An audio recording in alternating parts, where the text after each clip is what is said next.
Hello, family. Welcome back. I wanted to share some more proof of our immovable world as we dive further into our limits of how high we can go. Last time we talked about this, we were looking at balloon flights. Now we're looking at jets and rockets and seeing the world records that we have. And one of those I came across after looking at the balloons was how high jets can fly. And the world record was back in 1977 from a man named Aexandra Fedotov. He was a Russian pilot. And so that record lasting that long, that is hard for me to believe with all the advancements in technology. But he figured out how to get 23 miles. So the balloons we were looking at, I don't know if you remember, you can go back and watch that video if you haven't seen it yet. It is called How Far the World Moved Beneath the Highest Balloons. And so looking for that world to move like it does beneath pendulums and bullets with balloons going way up above that atmosphere that they claim keeps everything in motion with the world. And so this guy flew 23 miles, not as high as the world record balloons, but still pretty high. I give him some credit for that back in 1977, not knowing if he was going to smash into the firmament. So quite brave. But then I was looking into other height records and I was confused as to why 23 miles was the world record and there were people who had gone higher even back before him. 1962, we had a American pilot, Robert White, go 59.6 miles. But the reason this isn't a world record for jets is because this didn't take off from a runway. It was carried to a great height. Those Virgin Galactic type of flights right there. And this is called Space Force or Spaceship One, I should say. And this craft is really good at doing what it does, 59.6 miles. And that same rocket, if that's what you want to call it, broke the record yet again, 69 miles this time, so about 10 miles more, 367,490 feet in 2004 by Brian Binney.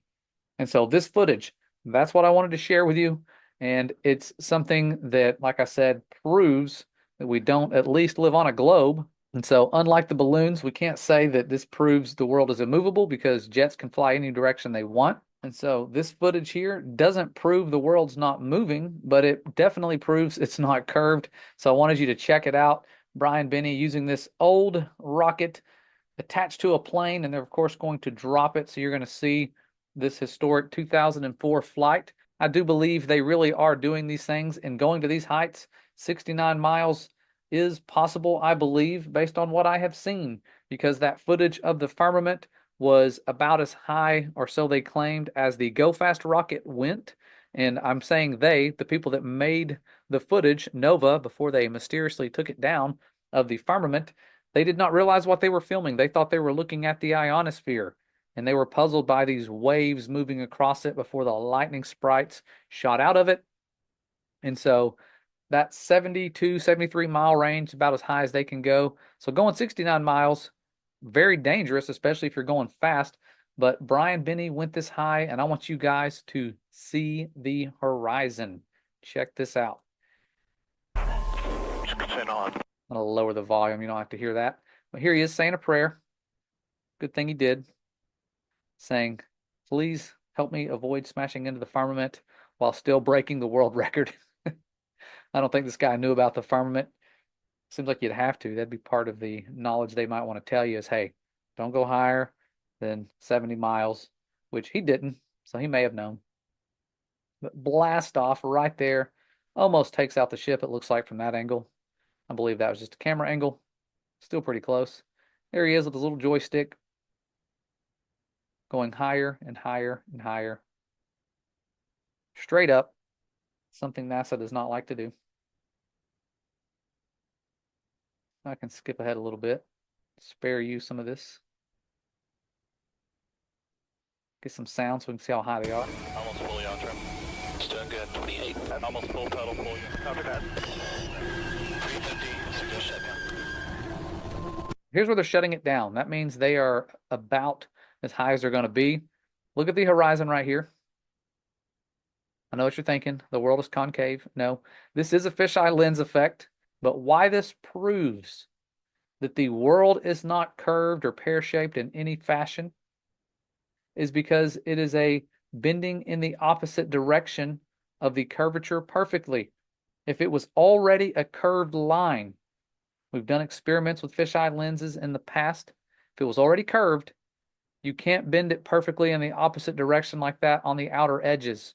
It is possible to flatten it and sort of curve it in the middle, but those outer edges are the giveaway. You can only do this with a flat line. If you don't believe me, get a GoPro, take a flat line. You can make it bend both ways. Take a curved line. You can almost make it bend both ways, but not on the outer edges. That is key. You can do that and make it bend on the outer edges and uncoil the curvature. Send me that footage. I was never able to do it, and I have yet to see anyone do it. And so this footage right here of that horizon at close to 69 miles, we're going to see if the engine shut off here to verify how high he is. Roger, shut down. Shut down. So yeah, they were pretty high. Copy that. You're going to want to track north for the entry just across the orange. There's that horizon again. Look at that.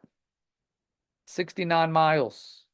I know the Go Fast rocket produced pretty much the same footage, but almost as high as that.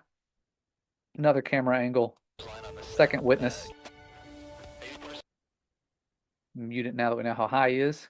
Look at that.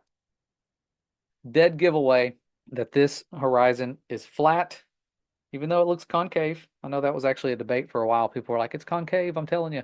But the horizon is flat. This is a fisheye lens effect, bending a flat line this way. And there's a chance that it could bend it the other way. And so if I continued on the footage, you may see that. I don't know. Let me see.